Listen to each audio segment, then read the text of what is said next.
I'll tell you what, a lot of things happened on the weekend that have just blown my mind. We've seen returns, we've seen wins, we've seen history. Pope died, which was weird. It was a weird top off to the weekend. A lot of chocolate eggs eaten, and the Bont returned. So, I guess you could say it was a really successful Easter. There's no punchline. There's just like I'm just listing things that happened. In one weekend of life, Marcus Bontempelli returned. John Cena won his 17th WWE Championship. The Pope died. Which is just a weird thread, just to begin with. And Richmond not only beat the Gold Coast Suns, they won a game at Marvel Stadium.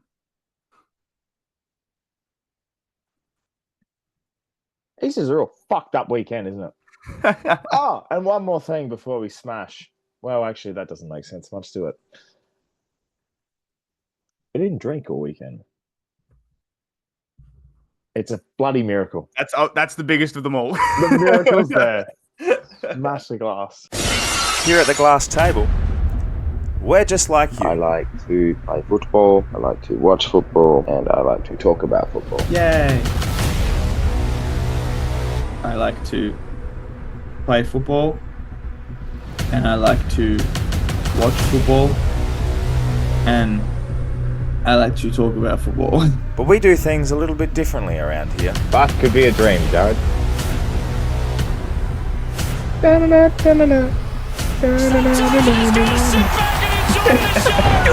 Stupid dick. Sit back and enjoy the show. Well, welcome back to the glass table. This is episode 78. There's no one that actually wore 78 in the AFL, so I can't really link it together. But JT, welcome back. I know you're sick. It's great of you to join on the. Can I just say, everyone that is watching on YouTube, that you might be listening in your car and everything, but can you just see, like, if there was a blueprint of how to look when sick, isn't that it? I let me tell you, you said this before as well. I do not feel it. There is not a single part of me right now that feels anything close to a well put together person. I have just, right before we started recording this, I've pumped in a cold and flu. I've just smashed a cough drop. I don't know, you'll see it on the thing just then. I had a sip of water and the cough drop hasn't quite, like, the taste hasn't gone out of my mouth yet. The water tastes awful. So I was in all sorts just then. But like you said, it's very, very good to be here regardless of sickness or not. You'll see me pressing the mute button a lot of times this time, but that's okay. And yeah, like we were saying before, it's a bizarre weekend of football, and not just football, a bizarre weekend around the world, to be honest, because really weird things happen there. And we're just going to talk about it. Yeah, well, I think the most talked about thing this weekend, besides the Easter weekend of footy, and besides the fact that Easter happened, and besides the fact that the last talking point of Easter was the Pope dying, John Cena won his 17th title. Now, people know we're big advocates for wrestling. We love it. We dive in every week, and we will make sure there is at least a KPI hit of one mention of wrestling per week. Just put it in perspective. Put it in football terms. What happened, JT? Let's see if we can describe it in footy terms, because I think this is just weird. The way that I think I'm going to describe it is Patrick Dangerfield got to the end of his career. Wait, no, Patrick Dangerfield? No, Bont. Here we go. Marcus Bontempelli gets to the end of his career. You know, he's 35. He's on his way out kind of thing. So at the start of the year, what he does is he joins the Cats. And Marcus Bontempelli on the Cats, they have another dynasty kind of year. And it gets to the end of the year and the Brownlow Night's happening. And, you know, he's kind of there and abouts for a while. And everyone thinks, oh, he might have a chance. You know, like it's pretty 50-50 between him and, I don't know, someone at whatever point that may be. Levi Ashcroft, let's say. And they're going at it. And in the most anticlimactic way possible, Marcus Bontempelli just gets like 9 votes out of the last 3 rounds Levi doesn't pole once and Marcus just blows him away. That is what just happened. I like that. I'm going to use the Bont too because it really resembles the Messiah factor. The Bont joins Collingwood, right? Yep.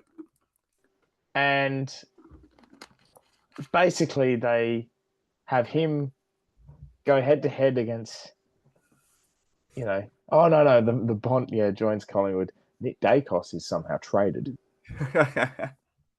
And the Bont wins the championship and the Dacos, Nick doesn't win it. Yeah, that's exactly I think that's shit. But anyway, I was going to more think Bont aligns with Eddie Maguire, and that's like Paul Heyman and Seth Rollins. Bont and Eddie link up and bring Collingwood forth. Imagine that. Bont walks out, he gets his own entrance at the MCG, and he's got Eddie Maguire strutting behind him. Just... It's incredible, isn't it? It's just something where you know what? I know we play a team sport. I know that team sport's a big thing. I'm gonna be an advocate right now. I think certain players should have their own individual walkouts because I think that'd be really funny. I was at obviously the Saints Dogs game on Sunday, and the Dogs pre-game walkout is unreal. They make the arena, the stadium's all dark. They have the flashlights on the phone and stuff, and it's just really sick. But I'm just imagining that, but just Bont walking out. And I'm like, man, chills. Literal, I would just so good. So I know we play a team sport, but if anyone deserves a walkout on his own, it is Marcus Bontempelli. I don't know what was bigger, John Cena's 17th title, the Bont return. Both very big in their own right. I think that's a poll. Yes, quite literally. I would suggest football terms, Bont return is bigger, but worldwide feeling returns. It is what it is. It's it happens. The good guys can't always win, JT. Good guys can't always win. I think the Hawks might feel a bit like that. But anyway. Stupid sexy AFL player. Stupid sexy of the week, Easter special. I have one that's very funny, but I want to give you the floor first. Well, probably a good thing you give me the floor first because we've already spoken about him at length. And this stupid sexy moment / player / everything isn't just about the player, and he has been a stupid sexy player before on this, but it's also about what he brings, and that is Marcus Bontempelli. So, this is just the Bont show. It is quite literally the Bont show because not only is Bontempelli, he also he laid rest the don't bring players back until they're ready. Give them a bit or whatever. They brought Bont back out of nowhere, and he just had 27 and kicked 2, and was just like, "Don't worry about it, boys. I'm still the best player in the league. You don't need to worry about it. It's all good. Don't need to play me forward. I'm not a full forward. Just put me right in the middle. It's happening." And they did. And he fucking took the piss. He took the literal piss. And yeah, Bont, you're a star. I have always, and for as long as this podcast happened, I have advocated for Marcus Bontempelli being the best player in the league. That has been one of my big things forever. And on the weekend, I got a front row seat to watching him do what he did. Admittedly, against my team, and it hurt a lot. But God, he was good at football. Completely agree. I think the Bont. I don't care what you can say about Dacos. I don't care about the stat paddlers in the AFL. I don't care. Right. Marcus Bontempelli is the best player in the league. He's the most influential footballer. The best for a while too. For a while. Yeah. And I think that's just been missed. And whether it's gone because of the Dogs' performances, whether it's because he's not in the biggest high-profile side, I don't care. The man he plays as good as he looks. He's just phenomenal. Perfect, stupid, sexy performance. Man, he might overtake Boak as the poster boy when Boak retires. That's a good point. And that's another thing I found out this week as well that really fucking rocked me. And I'm a big Bont fan. He's only 28. Bont is only 28 years old. That guy is going He's my age. He's going to be the best footballer for the next 10 years. He's so good. And I'm like, how are you so good? I forget that he won his flag when he was 19. It was fresh when he won that flag. He's gone through about 10 different haircuts as well. Genuinely. But he felt really He felt real Bont this week though when he came out. He had the man bun, and I think when I see that, I'm like, that's Bont. Like that's the Bont that's really the pisses Bont. me off. Yeah. He's 28 and can have. It feels like he can go through 16 different haircuts, right? I'm 28 and barely can go through one. It's a good one though. Thanks, bro. Of course. Yes, JT, I'll give you my stupid sexy. Thanks for asking. Yeah, like great teamwork. Yeah, so mine this week is so much. It's a performance, and it really stuck with me over the weekend. You know, we had a long weekend of footy. The first game of the round started 16 days ago. Like it felt like a festival of footy. Festival of footy. Gather round just finished. I really, really enjoy teams that win after getting ridiculed. Melbourne did that on the weekend, but there's one person that really just sticks with me, and I absolutely loved it. And it will lead into something else because he picked it. Right. Stupid sexy performance pushes the boundaries of stupid sexy in terms of aggression. Just I like it. That'll itch the brain a little bit. Yep. Not only do you kick 5, dominate against the side you're probably going to get traded to at the end of the year because you want to leave, and when the media is telling their players not to talk about Cozzy pre-match, you kind of know what's going on. But Cozzy, when you kick your 5th, you show the peace sign to your future teammate, Alpha. That's big balls. I knew Melbourne were winning the game from that position. And it leads into the fact that I absolutely love when players show a bit of character and they show the footy. Rioli last week. Yeah, I love it. It's awesome. And then comes out and tells the world that he hates Hawthorn. Fuck yeah. It's a big couple of days. Like, I'll stand up. I fucking hate the Crows. I fucking hate Collingwood. West Coast, dislike you. Glad you're bottom. Doesn't matter. I'll stand up for that. Am I going to get ridiculed? Everyone hates their side. Everyone hates. You know, you don't hate anyone because there's not a hate in your body. Geelong. Yeah, we all hate Geelong. But no, I absolutely agree. The Cozzy Pickett performance and everything about what he did on the weekend was sensational. Like you said, there's a lot of teams you can hate, but I think it's even more when you're giving the peace sign to players that you probably love.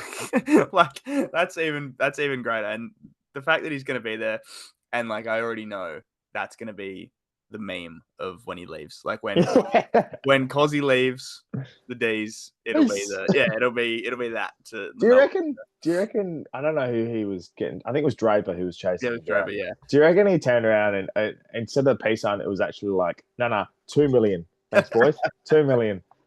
I'll 2 take million over 2 years. Thank you. 2 million, thank you very much. Yeah, 2 million per year. I'll take that. Cheers, boys. Yeah, that was exactly what it was. This is what it's going to be like every week, Draper, at training. You know what is also really funny, right? And this is the best part that I think was all obviously before the game. I bet you Josh Draper's had it drilled into him, and like he knew he had the assignment, right? No matter what Cozzy does, do not fight him. You're going to play with him next year. So after Cozzy does that, I bet all Draper wants to do is run over there and just start belting him, but he can't, and he has to just turn away and just smile and just be like, okay, like, it's fine. I'll just get away with it.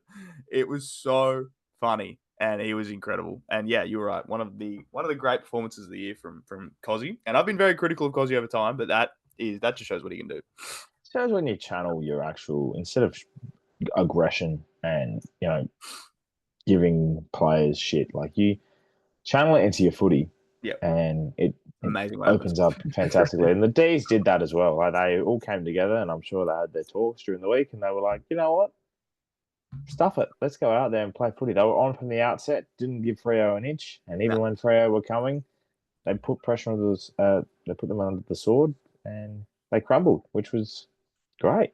Unreal. And like, people were really giving it to Goodwin for his selection over the week before. Like they had no forwards rolling out there. They were just rolling out anybody and Sprago or whatever the fuck. But like they were just rolling out anybody that mattered, and they still they found their goals. They found the goals from the people that mattered. Cozzy kicked 5, Harry Petty going forward, kicking 4, Cade Chandler, Langford was good, and he had a good late one as well. Just good all around from the D's. Ruthless all around. Ruthless selection. Ruthless on the field. ruthless peace signing to your future teammates. Everything was just fantastic.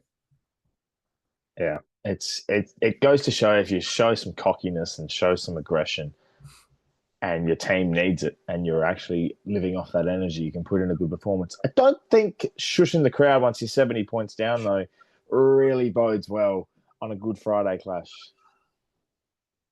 It was one of the most bizarre things I've ever seen.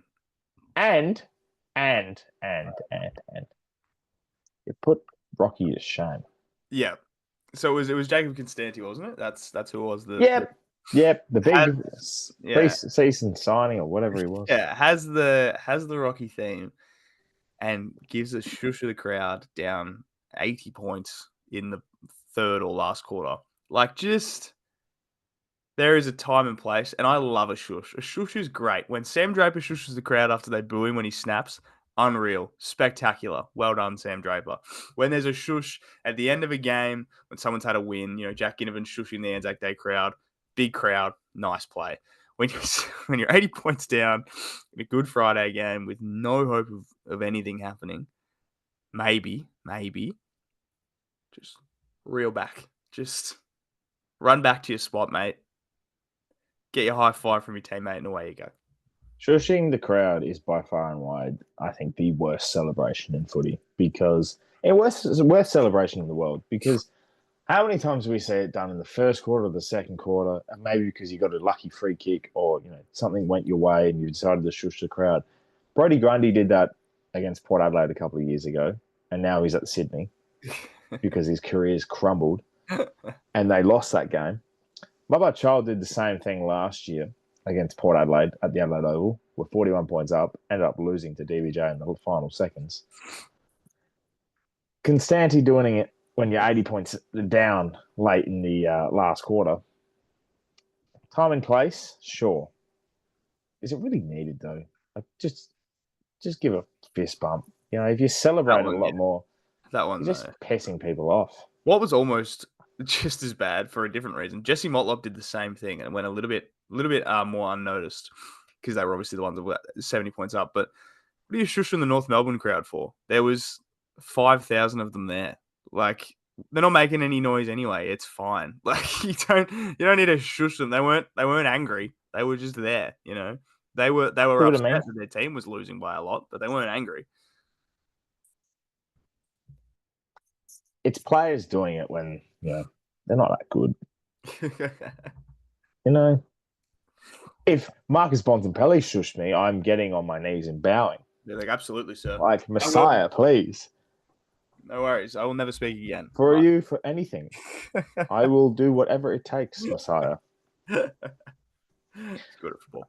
Obviously, we had the biggest game of it all, which is the biggest talking point, which a lot of things happened. Probably, arguably, the game of the round that really eventuated. Adelaide GWS was absolutely, I thought. I knew that's where it was going. I just knew that was where I was heading. I got ridiculed because I tweeted out the fact that both teams shouldn't take anything. Like, I understand Crows got the win. You take the points. You celebrate the win.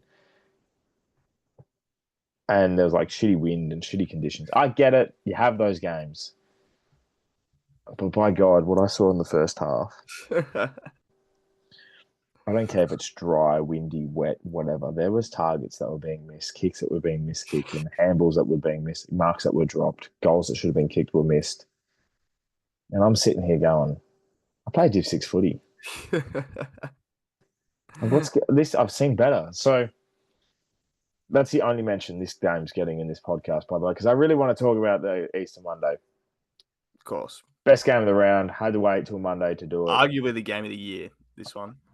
Or it rivals Collingwood Western Bulldogs.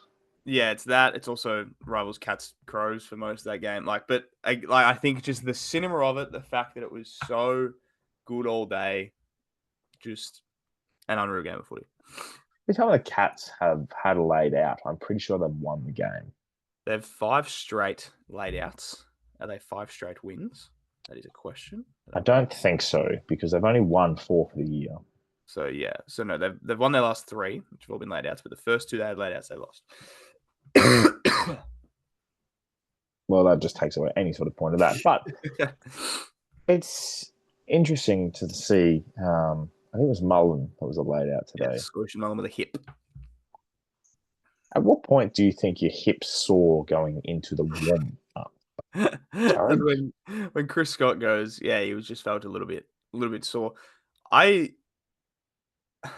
Here's my thing with this Geelong laid out business. I don't really care. Do what you got to do. You know, I understand that Chris Scott has found a loophole that works, and he's not doing anything wrong about that, and that's fine. However, just don't bullshit. Don't be like, oh yeah, he was gonna play and now he's not. Just come out and be like, nah, didn't want to play him. Thought Klossy would be better. Like, just very funny. I mean, he could have a sore hip for all I know. But if next week Ocean Mullen is starting on the field, I'll be like, all right, all right, Chris, whatever you say, man, whatever you say. It's the first non-blonde player to be laid out for the Cats. It was Tom Stewart 3 times in a row, whatever it was, or twice. I think Blitzars was one. Tom Stewart was twice at least. Tom Stewart. Coney might have been one. I don't remember. No, not to Coney, but one of the 16 others were, which was... Yeah. Tom Stewart's he's had gastro 3 times, which I don't know what's going on down at the Cats, but regardless, they got the 4 points again, and they're big game Geelong. Like, we talk about big match John for John Cena. We talk about big game players. They are big game club. They love it. Under pressure last week in Gather Round, managed to get over the line against the Crows. You know, they did the job the week before. They've managed to do it today. They know how to do it. And this is a team that lost to St Kilda, who have ended up losing to the Western Bulldogs by millions of points. 1 million. Yeah. In terms of this performance, and you compare it to the Hawks, who wasted their opportunities, do you rank this one better than the Crows one, or are they different in their own way? Because I think the Crows one is better. I still think the Crows one is better. Because this one they dominated they're not dominated, but they led from start to finish. They controlled the game, and they were put to the test, but they managed to hold on. Yeah, whereas the other one was sort of a more come from behind, like really under the pump. And we know that when Adelaide get on a run, they can just keep going and going and going. Like, it's hard to stop them. The fact that they did that time is great. So I think the Adelaide one is still big, but this game was really good for proving to themselves more than anything that they are like really going to contend again. And Hawthorn were always going to come out today with vengeance on their mind. After losing last week, it was always going to be a really like, this Hawthorn team is going to want the footy and want to win this game. And the crowd was going to be massive. We knew that was going to happen. Like, all these amazing things were coming. And not just the Stars of Geelong, like, you know, and we'll talk about a couple of them in a second as well, but you're right, they're big game because they get the best out of players that might necessarily not be always in their best. Sean Manor, who I've been a big fan of for a while, but, you know, kick 3, had 17. Ollie Dempsey's continuing his fantastic, you know, everything he's been doing kind of thing. Like, Tom Atkins is having a really great year, Tom Atkins. These players are just coming out and doing what they need to do. And like, I hate to say it, but like, this Geelong team is reminding me of that 2022 Geelong team that just gets the job done. And it would not surprise me in the slightest if we see Geelong in that grand final again, doing what they do best. I think as well, this is a Geelong side that's not only, we talk about their age and how old they are and everything like that. They have the perfect mixture right now. Yeah, they have a great mixture of youth. They're not like that anymore. They have a perfect mixture of youth. They have great players coming into their prime. They've got great experience. Dangerfield's having a phenomenal season in his role, which I absolutely love his role. The way he's playing the high half forward. His role is fuck shit up. Yeah, literally. It just they when they write it on the whiteboard, literally they write in their game plan, you know, zone, defense, make sure you're man on man, stoppages, and then just at the bottom, Dangerfield. It's like a set play. Just Dangerfield. You get the footy. Do you reckon they get into like Dangerfield's, you know, they do individual reviews per player and they get to, you know, number 35, P. Dangerfield, and they go, yep, sure. Anyway, next, Zach Guthrie, 39. All right, all good. Let's talk about your performance. You know, Danger walks in for his performance review, and they're like, "Get out of here! Don't worry about it. You're all right." it just drops off. Just drops off Chris Scott with coffee. Enjoyed that one. How the boys going? How the boys going, Yeah. Chris? Need me to sit in? Yeah, yeah. So really liking that, but I think like you mentioned there, like players like Dempsey, Max Holmes is having a great season. He's one of the better players who can have 20 touches in a game and have the most impact. I think I had him picked top 3 in the Brownlow. I think that was one of my bold predictions, and it's looking really good, right? Yeah, I had Matt Rao stolen from him. He's gonna get his votes. Bailey Smith is generally leading the Brownlow medal. Yeah, he's got to be close. He has to be very. He's the recruit of the year. Yeah, I don't think there's another recruit right now that you could say. We've seen other players have impacts. We've seen Jack McRae have impacts. You know, we've seen. You even look at like the lower, like the lesser name one. You look at Joe Richards and stuff, like players that weren't always expected to be massive, but are doing their role kind of thing. But Bailey Smith, in terms of everything he's putting out there, he is the recruit of the year by far right now. Threw a ball into German Impey's face, which it was an interesting thing to do. I don't know why he did. It's like when you play GTA and you unlock a new part of the map. Like he's just unlocked a new part of him. He's like, I wonder what happens if I hit a guy in the head with this. Yeah, and Jarman Impey is such a weird target to do it with. But seems like a nice guy overall. Very interesting. Yeah. But no, this game was, I think, phenomenal. Also, every time we talk about in this podcast that we do, ends up being shit the next week. Yeah. You know, we talk about North. Oh, so great. They've been shit since. Look at this. The talent sucked out of them. Gold Coast. Lose. Giants. St Kilda. Lose. St Kilda. Giants. The one team that we've spoken about poorly and they remain poor is West Coast, and that's fun. Although they were better than they have been, and they were actually pretty unlucky to lose. But yeah. Yeah. And we talked shit about Port, and all of a sudden they've started winning. So I don't know what's going on, to be honest.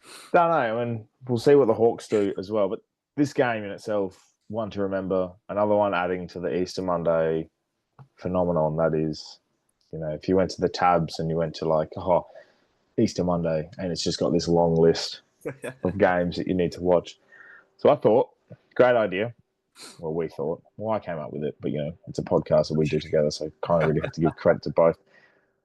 We'll rank the 5 phenomenons that are marquee games. Yeah. So we're talking Anzac Day, Easter Monday, King's Birthday, the round 1 opener, and Dreamtime at the G. If we've forgotten any, I'm pretty sure we'll be told. But I'm excluding showdowns, derbies, you know, these rivalry games that, you know, occur. We're not putting Collingwood Carlton in there. I understand that's a big rivalry. We're not putting it in there. Even we talk about, you know, Easter Thursday, Brisbane Collingwood's a thing. We talk King's about Birthday Eve, which is and Carlton. Talk about even Anzac Day Eve now with Melbourne, Richmond. Yep. So they're games that are building, but the ones we've seen, Anzac Day, Easter Monday, etc., have been staples for years. So we thought we'll rank them 1 to 5, and we'll talk about it at the end. So I'll let you go first. All right, I'm gonna go the worst one to the best one. I'll go 5 to 1. Okay, do it that way. So I'm gonna go with King's Birthday, Dreamtime, Easter Monday, season opener, Anzac Day. Anzac Day is my number 1. Mm-hmm. It's clear, and we'll talk about it in a second. What is your order? Mine is I'll do the same. So 5 King's Birthday, 4 Dreamtime, 3 the round 1 opener, number 2 Easter Monday, and 1 Anzac Day. So I'm pretty sure we're very similar in that front. I think with these games, they're all unique in their own way. And you just know no matter the form with these games, 2 teams are going to come together. Richmond, Carlton, prime example of... That is the absolute example of it does not matter how good or shit you are. Anzac Day is very much the same as well. Does not matter how good or shit you are, both teams will come in on a very even playing field every single time. Like, no matter what. Both those games are just like, see what happens. See what happens when you get out there. Exactly. Like, even like Dreamtime, we've seen games where teams are at different times. And I think Essendon won with Durham kicking a I was going to goal say, that's very, the very only late. one in my mind right now where I'm like, that is a classic Dreamtime game. The other ones have just kind of been, when Richmond were really good, they were just dominating and just winning all of them. Then the other way around, Richmond were bad. So, like, the Durham one's a classic. But, yeah, Dreamtime, I love everything about Dreamtime and, like, everything that surrounds it. But the actual game itself kind of lets me down most of the time. Yeah, and it's the same with King's Birthday. And that's why at number 5, King's Birthday has now become more what happens off the field. Yes. I think ever since COVID, it's sort of lost its pizzazz with it, which sucks. You know, we've seen killer games where Jack Watts kicked the winner running into an open goal. I think it was 8 years ago now. Jeremy Howe took one of the greatest marks I've ever seen on Melbourne on King's Birthday.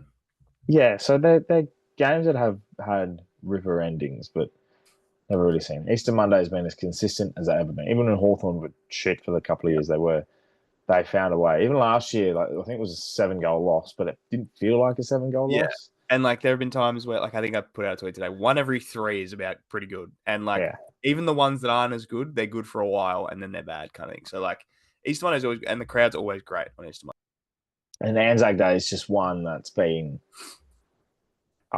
it just always hits. I think it's a tradition. You know, it's big when like Anzac Day, like one of the big part of Anzac Day is you get up in the morning, you wash your dawn service and stuff, and then you are sitting waiting for the footy to start. Like that's when it's like grand final day. That's what it feels like. It's like everything revolves around this game that starts at 2:30 or whatever. Like it's just amazing. And I love, like, you know, crowd is massive.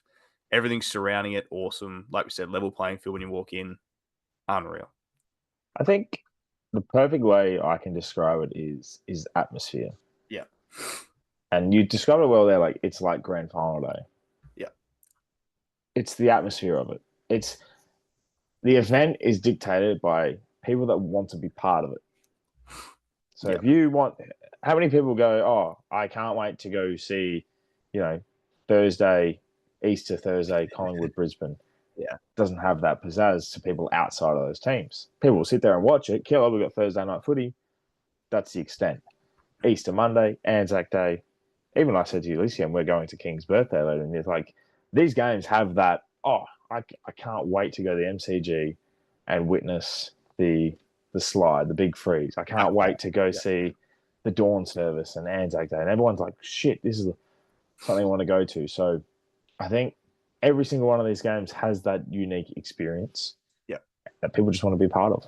I've been to 2 Anzac Days in my life, and both times, I know, and like it's one of those things where I've been to 2 Anzac Days and I went to 1 grand final, and the Anzac Day one, just the atmosphere of it. The first one I went to was like, this has gone back years now. Weather was pretty shit, yet there was like just so many people. I was like, this is so good, and like it gets spoken about every year because it's one of the coolest things in the AFL. But that minute silence right after the ode, right after everything, right after the bugle, that minute, having 100,000 people in a stadium not saying a word, it's like it's quieter than silence. Like it is so bizarre. It's like a vacuum of sound, and it's just one of the coolest things. And then the roar that happens afterwards, and like the roar of the bounce, just everything's great. The Anzac Day has been going for, I'm pretty sure this is its 30th year of running, which I think Scott Pendlebury's been part of all of them. That man can do whatever he pleases, and he is so old, and yet still does so well. That's why Collingwood are so good at the moment. And you know, we talk 6 rounds in, we talk quarter of the way through the season. My grand final at the moment is Collingwood versus Geelong. Yeah, well, someone made a very, very good point. And it actually came extremely true again. We posted this week about how last week we said our top 4 teams that were going to win a flag. Every single one that we put there lost. Every one. And that was before today's game. And the Hawks lost as well. So now we're going to scrap all of that and pick 2 teams that are not in that 4 and be like, yeah, Collingwood, Geelong. They're the 2 that are going to do it. Because I don't trust anything anymore. All right, we talk about teams and they become shit. We talk about people that could be the top 4 at the moment and they become shit. We talk about the teams that could make the grand final. And guess what? Probably this week, they'll both lose. Who are they playing? Well, Collingwood obviously have the Anzac Day. Well, they're losing. That's happening. The Cats play Carlton. Yeah, they'll probably The lose that MCG. too. 'cause Yeah, Carlton- well, the Carlton are back. So yeah, everything's happening all at once. I mentioned Scott Pennebury, who's about 43 years old and still dominating. And you brought this up to me the other day, and I thought it was a great talking point. And it's probably the thing we wrote down so early on in the piece. Yeah. Because I don't know if people know, like JT and I, we talk. Talk outside of these. We don't just turn the camera on and go, "Hey, what's going on?" Yeah, no, we don't just pop in. Like I think we generally just. Well, we're kind of like these old people. We just continue to go. We just don't stop. And I think we were watching Adelaide GWS, and we were talking about Callum Ward and how old he is, yet he's just predominantly playing really well. What's with old people playing on a wing? Yeah. So what we realized, I think you said the words, "Oh, Cal Ward's been playing really well on the wing this year," and I went, "Yeah." I was like, "Oh, Steele Sidebottom's been playing really good on the wing too." I was like, Mason Wood plays on a wing, and it just kind of pinwheeled and pinwheeled. Travis Boak plays on a wing, and we were kind of just Luke Parker plays on a wing, and Dylan Shiel rolls to a wing, Jagger O'Meara rolls to a wing, and I was like, hang on a second. I think I figured out. I think I figured out that at about roughly the 31-ish mark, teams just go, right, we want a player. We do. We just don't know what we're going to do. So what we're going to do is we're going to put you out on a wing. Don't have to go in a contest. You don't have to do anything like that. You stand there and you wave your arms around and we will get you the ball. And there have been some massive examples this year. Like you said, Cal Ward's the biggest, like one of the biggest ones. Steele Sidebottom is having an unbelievable year and he's just parked himself on a wing. Like these boys are they're just rolling around doing wing things. And it's hilarious. It's so funny. And now it's just this thing in my head of now I can picture someone getting older and being like, yeah, they're just going to go and play on a wing. And I look back in like the old, back years ago, Matthew Richardson got old, put him on a wing. Nick Rewalt got old, put him on a wing. They were like, doesn't matter. If you're old and you want to play still, we'll just put you on a wing and it'll be fine. Yeah, well, it's the easiest job, isn't it? You just stand on the outside. You don't get contested ball. You just sit there. You'll get the old. You get the old, literally. Hello, I'm over here. Hello, I'm here by myself. All I'm suggesting is Fremantle. If you want to get Nat Fyfe on the park for one more game, put him on a wing. Don't need to do anything else with him. Don't put him in the midfield. Put him on a wing. Brad Hill was another one. Put him on a wing. Put him on a wing. He got run down by Libba, but that's fine. Put him on a wing. He got run down on a wing. On a wing, exactly right. So all I'm saying is there's a necessity around the league right now where if you're old, go to a wing and you'll be fine.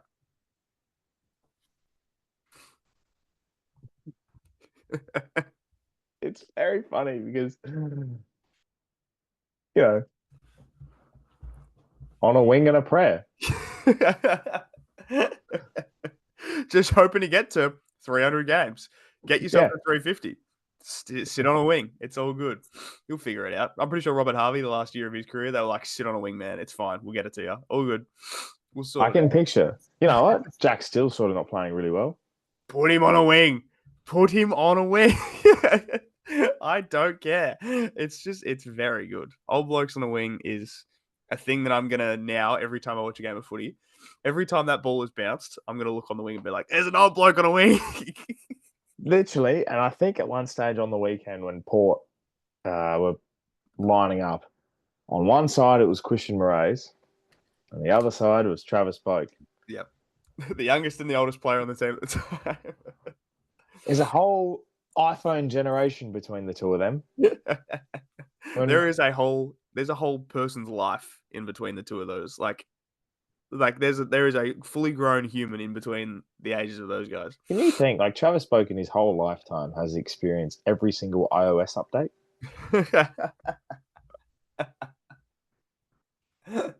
Not just in his lifetime, like in the age where he's been old enough to have a phone. He's seen all 72 Fast and Furious. All 19 Jaws movies. He's seen everything. He's there for it all. He has seen every wing position possible. He's carrying that wing so much. I think he fractured his finger. It's got work to do now. Fantastic. Thing that isn't fantastic, and you wanted to raise it, and this is your gripe for the week, and JTMZ sort of back. That was the graphic. Yeah, no, leave the editing to me, Chief. All right, come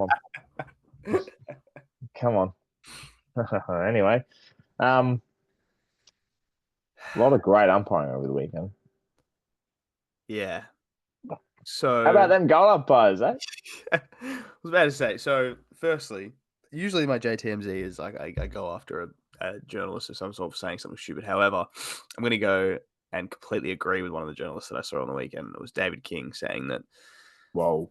I know the umpiring right now is the worst it's ever been, and they don't get fucking ridiculed for it. Yeah. So I have we're wrong. I have to intensely agree with David King in that I have never seen, not just field umpiring everywhere is really bad. And I'm not trying to blame the umpires. I'm trying to blame the fact that they have a million different rules going through their head at one time that they are bound to miss things. Like, there's so much going on that they have to think about because we just keep trying to change shit on them. And like, today's umpiring was atrocious. There has been some really, really bad umpiring over this year so far. Adelaide have been torched a few times. Port were torched last week. And the main one this week that I really wanted to bring up, and I'm going to mute for it because coughing happens. I wanted to bring this up this week because for those that have watched and or listened for a while, I've had a specific gripe with one group of umpires, and it just grows as the weeks go by, and I try and hold it in. I try my hardest to not get angry about it, but they are stealing money from the AFL, and I can't stand here any longer like they do and seemingly do nothing because the goal umpires, right? I just don't understand what their role is. I don't understand why they exist when we have cameras and why whenever any slight indecision is happening, they're going to be like, whatever, I'm just going to take it upstairs anyway. They don't need to be standing out there. I'm just sick of it. It slows the game down. And I was in the car on the way to Saints Dogs and I was listening to the Triple M call of Port Sydney. And there was a score review late in this first half. Can't remember who it was or whatever the case may be. You might be able to tell me, but there was a score review and they were not happy on the commentary because it was a fast-paced game up to that point. All of a sudden, the umpire had to call everything back and be like, right, give me 2 minutes to sort out this behind or whatever. And it's just like, I actually can't remember what it was, but it was the amount of times we see a score review now. It's not even for. Actually, I do remember what it was. It was Aaliyah touching the ball on the line, I think. Yeah. I'm pretty sure. But yeah, the amount of times we get a score review purely for points is ridiculous. Whether it was behind or whether it was a rushed, like whether it was like crossed over or not. Yeah, like those fucking get me. Those get me so bad. And I'm like, oh, fuck. We had 3 over the weekend, which ended up purely being reviews for whether or not the ball went through the goals or the points. What the? You're standing right fucking there. Those are the ones that get me when they have literally the best view. They get themselves in the perfect position, and then they're like, I don't know, I'll just give it to someone else. Do you know what what gripes me is they call for it's the positioning. I've figured it out. It's the positioning, right? If a player has a shot on goal, goes across the face, the goal umpire is standing quite literally. I don't know why they're trained. They are standing on the goalpost closest to the play. Yeah. And when it crosses the face, they don't move. Yeah. They don't move, right? They're not watching the ball. They don't move. They just look at where they can see. At the line, yeah. which ends up being they can either a player runs back and takes a mark, or the ball will go out of bounds on the 4 or out of bounds, or possibly even rush behind, right? Which means they then can't see what's happening the furthest away from the goals. If you know it's going to be a point, move your ass over there. Get stepping that way so that you can see something, Like, yeah. They talk about let's shorten quarters. Let's talk about game time and how long it's going. It's because of these stupid reviews. Yeah, they take way too long. It just drags everything out, and it's just bad. It's just bad. Either get rid of the goal umpires in total, or get rid of the score review until you have cameras quality good enough that you'll be able to tell every time. Because right now the quality's still shit. It's like, what are you doing? Better yet, forget the review. Give the goal umpire full custody of making the decision. Yeah, if it's wrong, call it back. Yeah. Live that's a review. Like a VAR, where if there's a decision that they haven't called, the play continues, and then once the play stops, then you're like, all right, let's see if we'll take it back, kind of thing. Doesn't stop the game. Not even let's see. They've already reviewed it. They already know what's happening. Exactly. Get in the umpire's ear. Say, right, that was actually a point, or no, that was out of bounds. Next You've time, lost stops, bring it back. Yeah. 15 seconds instead of a minute. Yeah. Oh. Exactly. And everyone's like, oh, is it a free kick? Is it a free kick? No, it's just a kick. Bring it back. Yeah. No, it's a throw in inside 50. And then it's just quicker. Yeah. Agreed. Umpire's really bad right now. Umpire's just really, really bad. Yeah. But it is what it is. We also saw, this reminds me, because arguably the biggest umpiring blunder of all of them this week was the classic, as we all know it, 77-meter penalty from Thursday night. And they're like, I'm not great with distance and things. Like, I'm real bad at like looking at a thing and being like, that's probably 30 meters away. That's not my skill. But that's really bad. 77 meters they took this penalty. What is that about? And the umpires didn't come out. I don't know if they did, but they come out after Crows games and go, we got it wrong. They didn't come out after that game and go, oh yeah, we got that 50-meter penalty wrong. What's that? In a game where you have digital technology that can pinpoint to the decimal how long a kick is or how long a length is, you shouldn't be making mistakes where it's 77 meters. It's 27-meter difference. Run, and then when the people in your ear say stop now, then you stop. That's what it should be. They should be able to help you and let you know, because the people are like up at a bird's eye looking at it. Better yet, just count your steps. Yeah, that too. If you're sprinting the way you are, 50 meters, I think the worst thing they did with the 50-meter penalty is bring in that rule where you can sprint to the position and not have a man on the mark. I think that was a pointless bring in, because it just brings in the opportunity. You're already getting that advantage with 50 meters. You don't need. This is a rough penalty anyway. Yeah. Exactly. Shorten it. I love the idea of bringing 20-meter kick measurement in, and I love the idea of shortening it to 25-meter penalty. Yeah, or it depends sort of what it is. Like, for ones where it's like you slightly overstep the mark, 25. Whereas if it's ones where it's like someone takes a mark and then gets fucking cleaned up 4 seconds later, then be like, all right, that's 50. But if it's ones where they just slightly move on the mark, 25. Like, don't be stupid. Or just let them readjust. Yeah. I think bringing in 2 different rule penalties and leaving it up to the umpire's view of adjudication would just fuck everything up. It already happens. So yeah. Oh. I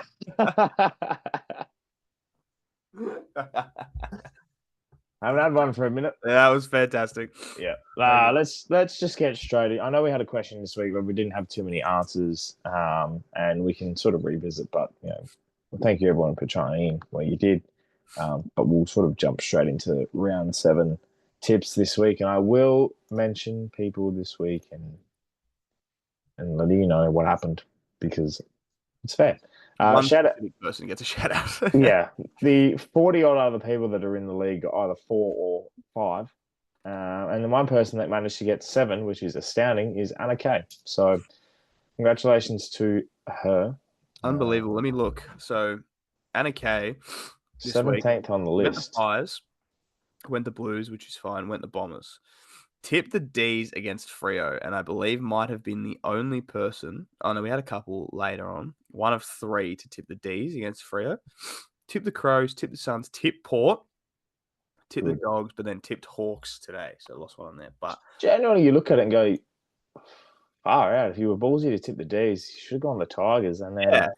And then you would have been flying. It would have been absolutely flying. Crazy stuff. We've got 3 people on the top. Scotty T, Barry M, and Kate K. Buzzers Roos has been knocked off due to margin by 1 point. We've seen the same names regularly up there, but they're starting to slip because we're starting to climb. Anna Kay not only dominated the tips, but also got the closest margin by 36. So, yeah. Did very, very well. Well played, Anna Kay. Well done, Anna Kay, which leads us to round 7, ANZAC round. JT, we're kicking off Thursday night footy. Love when ANZAC Day aligns with the weekend perfectly. Yeah, so like Friday, it works out perfectly. Hate the fact they've put 2 games on it. Yeah, don't know about that either. Especially when it's a Friday night at Optus and you put in the Crows versus... I don't know why they're doing this game again. We'll get to it in a second. But why they're doing this game again, considering the last time they played it, which I'm pretty sure was last year, was one of the worst games of the season. Anzac night. Crazy. But first of all, Anzac Day Eve. I do like this game. I do very much like it's just the 2 results on the weekend, obviously the D's beating Makes Freo. it very interesting, doesn't it? Richmond beating Gold Coast at Marvel, which was out of this world amazing. They pants them. You get a last quarter comeback when you pants aside for 3 quarters. They had them just covered. put the Q in their accent. Exactly. But yeah, Melbourne, Richmond, MCG, gonna be lit. Can't wait for it. Who are you tipping? This one's really hard to tip. You go back, go to the start of the year. This is a fucking shoe-in, and now I'm like, man, I don't even know.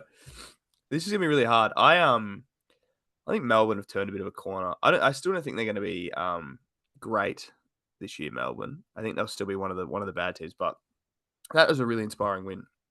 And Richmond aren't going to win many games this year, and those 2 that they've now had in the first sort of 6 rounds, it's really pushing their buttons. I don't know how many more they're going to get out of this. I just think the D's have too much firepower on their lineup. You know, you still look at the players they have. Gawn is, played one of his best games of the year. Track and Oliver is still, Track and Oliver. Cozzy Pickett, as we said earlier. So I'm going to tip the D's here. But I don't think it'll be I don't think it'll blow out or anything like that, but I think they'll get it relatively okay. I'm going to tip the D's by 20 points in this one. Just because I think Richmond will put up a fight, but I think the D's are going to be too good. Yeah, I'm the same. I'm tipping the D's by 15. I really liked the way they... I think it's just the star power for me in this game. I think the likes of Truck, Clay, Harrison Petty, Cozzy Pickett. Melbourne should go in unchanged. That's how alpha they should play it. Yeah, 100%. Yeah, drop your 4 guys, leave them out. Is what it is. I didn't actually check and see how those boys went in the VFL. I don't really care either, to be honest. I was going to say, I don't really care, but it'd be interesting to see if Bailey Fritsch kicked like 6. I know Ginnivan had a good game in the VFL, so that's fun. Probably wouldn't have made much of a difference today, actually. No, I think they probably lost by more, but that's okay. Casey lost by like 60 to the Giants. Bailey Fritsch kicked 1, and so did Van Rooyen. So, have another week, lads. Obviously, the big marquee game of the weekend, Collingwood versus Essendon. Everyone's obviously amped, excited, and the only problem with this one is probably Essendon. Yeah, it's the fact that Essendon are now going to have Todd Goldstein out there, who now Now, we were just talking about old blokes on the wing. However, there is one old bloke that you cannot put on a wing, and that would be Todd Goldstein, because his legs will fall apart.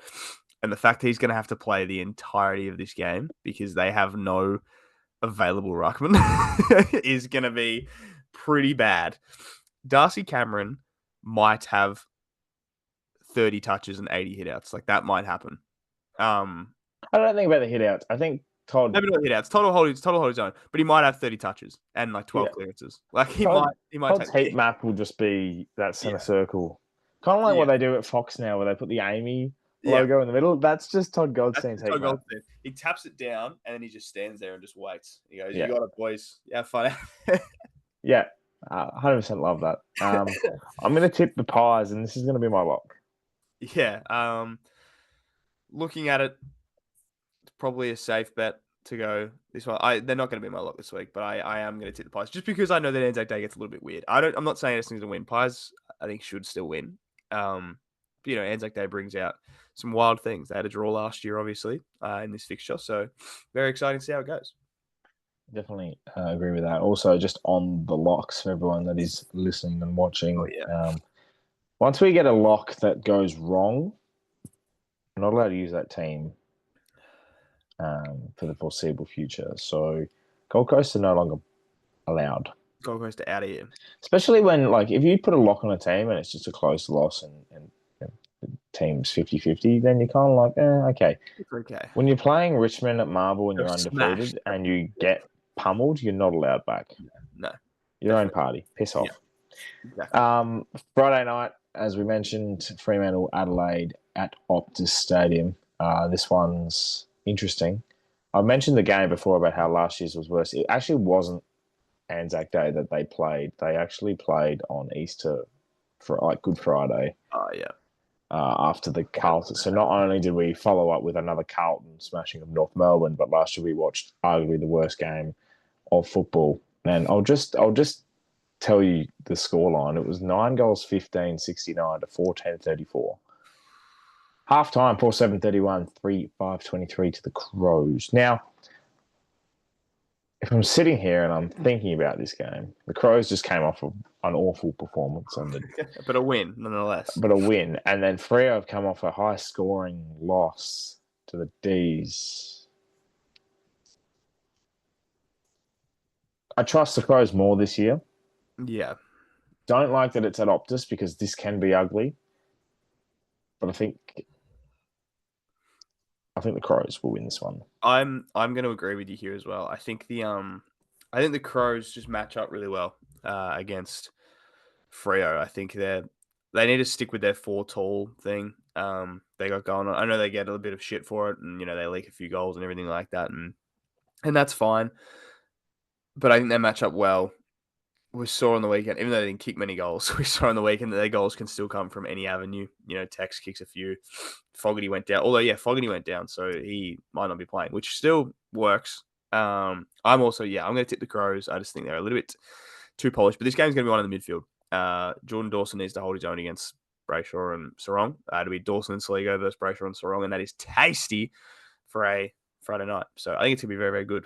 So if the NZD game during the day lets us down, I back in this one to be good, but I'm going to tip the Crows. I like that. I think I love the midfield idea of this one. Sarong Brayshaw versus Dawson, Saligo, and Crouch. Yeah. Shai Bolton hitting a bit of form, though, does pose a bit of a threat. And I don't think the Crows have a good matchup down there for him. I think Michael has to go to him, to be honest. Yeah. But Michael done really well. Kicked his first goal as well. Good on him. But he's done really, really well, Michelini, and everything like that. And they're getting some troops back. So I'm just hoping the Fogarty out is obviously a tough one, but I think they're going to be enough still. Well, we have to see if he's out, but I assume he probably will be AC joint. If I can pick shoulders, which not only do these bad boys carry, but they also do the job. They also get hurt. St Kilda, Brisbane, Marvel, 12:50 on a Saturday. Now, hear me out. Shocking performance. 12:50 time slot. Weird shit happens. Good team. Melbourne did it last week. Brisbane are pumping you. I think Brisbane are going to win. I don't think they're going to pump us because we, for some reason, match up okay against Brisbane. We play all right against this team for reasons that I can't really explain. And firstly, why waste a 120 time slot at Marvel Stadium? The roof's going to be closed. There's no point. What a weird thing to do.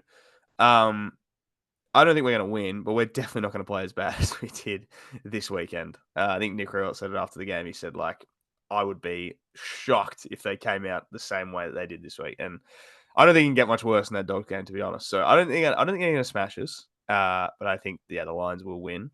I'm just hoping to see a bit of heart, to be honest. a little bit of something strong. Because other than 5 minutes of the first quarter of the Dogs game, there was nothing. So I got the Lions in this one, and they're going to come back with a vengeance as well after getting thumped on their home deck by the Pies. They are going to be angry, and they're going to inflict a bit of pain, I think. So the Lions for me. Love that. Well, as I said, I'm tipping the Lions. I think it'll be okay, and they'll bounce back. Not as good as we think, but I think they'll get the chocolates. Yep. Port North at the Adelaide Oval. Port. Every week that I do this, I want to find like a thing, and I still don't have it, so I'm just doing the same thing again. This is my lock for the week. Oh, no. This is my lock for the week. You tipping North? Yeah, totally. No, I'm obviously tipping Port. I think I said early. Oh, this is one of my bold predictions. That North weren't going to be very good this year, and they've proven me right so far. They just keep finding new ways to play bad footy, and Port are in form, and that's good to see. They're flying at the minute. So I think Port's going to win this one. Should be a pretty packed house at the Adelaide Oval at 4:15. So there'll be a bit of local footy and stuff, which is obviously going to impact a little bit, but there should still be a fair few people there. I'll be there. Yeah, you'll be there because you're playing the day before. Yeah. So yes, I'm going to tip Port, and they're going to be my lock for the week. Yeah, I think we match up pretty well. I think the likes of Larkey and Curtis can get off the chain, but they don't have much power after that. And I think this is the kind of a week where I really, really, really can't wait for the Georgiades versus Griffin Logue matchup. Because if he takes the marks he dropped on the weekend and just hits the targets, Adelaide will be rocking. We might see our first player ever to kick 10 goals. If Rosie plays anything like he has the last two, he might have 40, and he'll be hitting up Georgiades for of 40 of his touches, 10 of them will be inside 50s to Georgiades for 10 goals. Wishing all the best to Ollie Wines as well, because bit of a scare with that heart, and he just continues. Last year he had that heart issue, and then played the next week. And the game that he went out with a heart issue was the game where we bet Hawthorn in the final seconds. Like, talk about a game to fuck up your heart more. Sitting at home just like, can't do it. He wasn't. He was subbed out. That too. Sitting on the bench like, this is not good. Like, imagine having the jacket on, it's pissing down the rain, and your team's coming back and just been subbed out for heart palpitations. It's like, Ollie, everyone else has them too. Everyone else has them too, Ollie. There's 40,000 others. GWS Western Bulldogs becomes a little bit harder to tip this one. I was about to say, sneaky game of the round, this one. Just a sneaky game of the round. Yeah. Probably edged out by Hawthorn West Coast, but we'll get to that in a second. But this is I like that it's in Canberra. Yeah. Night game. Adds a bit of something. 50-50. Yeah. But I'm tipping GWS. Bounce back, Hogan back in, Brent Daniels back in as well, I think. So, yeah. I mean, the Darcy loss is obviously a big one for the Dogs, which is, they still played well without him on the weekend, as you saw. But I think with the Darcy thing, and this is where I told you this before, they were better adapted at the fact that Darcy was out, because that wasn't his focal point. Before he went out, that was all they were going to. Exactly. And then they had to find other avenues to go. I think it's just a game thing. I don't think they can rebrand that again. Because then they'll end up just doing it to Norton. Yeah, I don't think they'll do that again.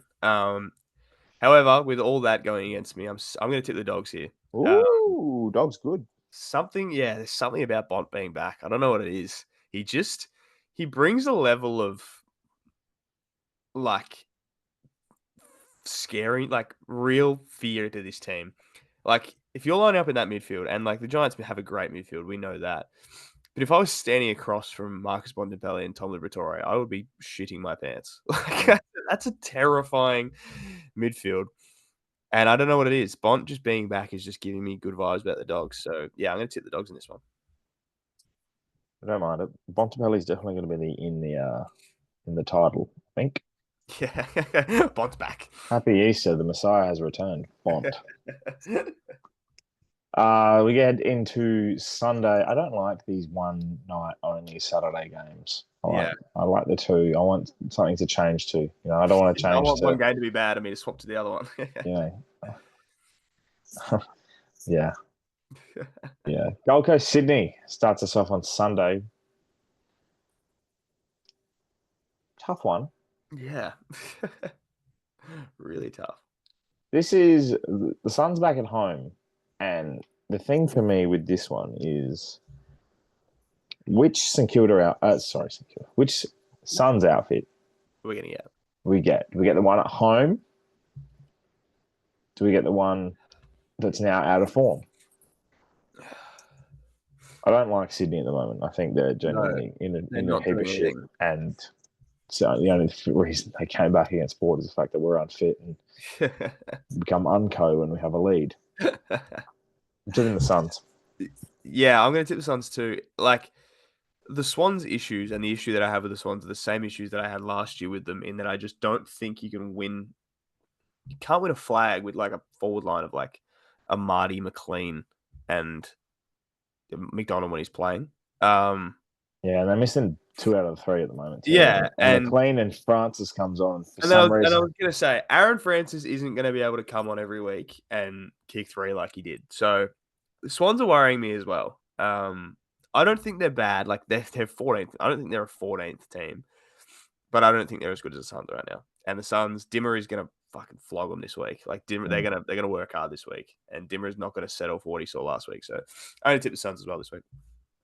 Beautiful. We'll run along these last couple. Geelong take on the Cats. No, they don't. They take on the Blues at the MCG. Intriguing one, this one. I think this one's going to be better than a lot of people think. And the fact that the Blues have kicked 270 points in 2 weeks helps.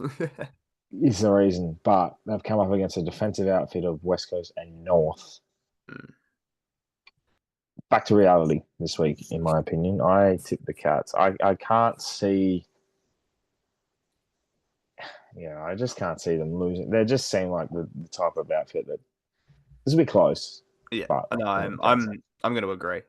Cats match up really well with them. The Blues over the last couple of weeks, they've been getting a lot of output out of their small forwards, which they haven't done for the last few years. But you look at the Cats back line, you look at Lawson Humphreys, Connor O'Sullivan, who's had a really good year. You look at these sort of small backs that Cats have that are really good. And I think they match up really well. Blues is still pretty undermanned and stuff. They've got a few players out. And yeah, like you said, they played West Coast and North. So you don't want to sort of read. Obviously, it's great to have those wins and the confidence will be good. I think the crowd will be good. There'll be a good crowd at this game because Blues fans will have a bit of confidence. Cats fans are pretty good at showing up. But I do think the Cats are going to win this one as well. 250 times like that's going to be very enjoyable to watch on the TV on Absolutely. Sunday. And last one, Hawthorn. Yeah. Cool. Sorry, West Coast. If you can pull something out of your ass at Marble Stadium, 4:10 on a Sunday. At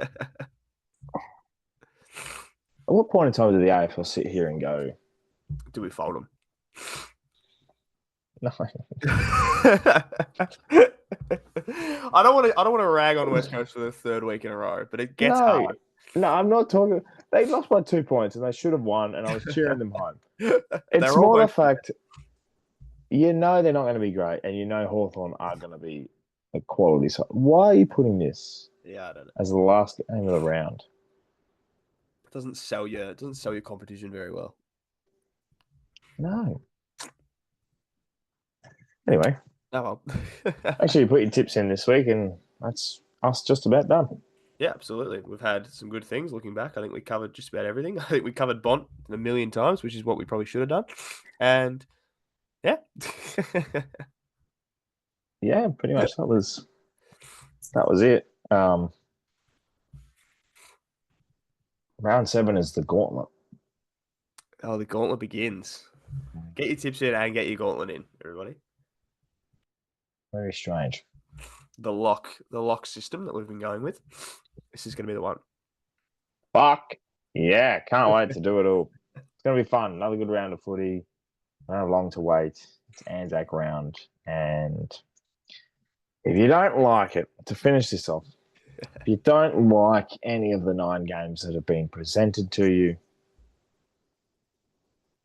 tune in 2:30 on Friday for Sposs taking on Houghton at Houghton Oval. You'll see you want to see a Bont-like return? Yeah, you can come watch number 41.